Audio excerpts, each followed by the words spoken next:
Forest Gardening Bill, Sustainable Cities and Communities Bill, and the Better Normal for the Workplace, Communities and Public Spaces Bill, all of which promote sustainable urban development, environmental protection, and community well-being.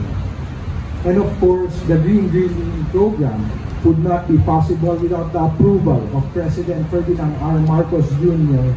as it aligns with the Build Better More program and supports the priorities of the Philippine Development Plan 2023 to 2028.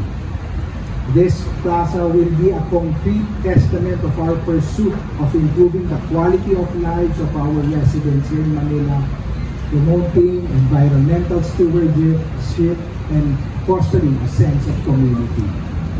It will pave the way for future development, setting a benchmark for other cities to follow in our collective effort to build a greener and more sustainable nation. The revitalization plan I heard includes sports facilities, jogging paths, playgrounds, equipment, civic centers, and congregation areas that will focus on regreening using plants that can thrive in limited sunlight under the expressway.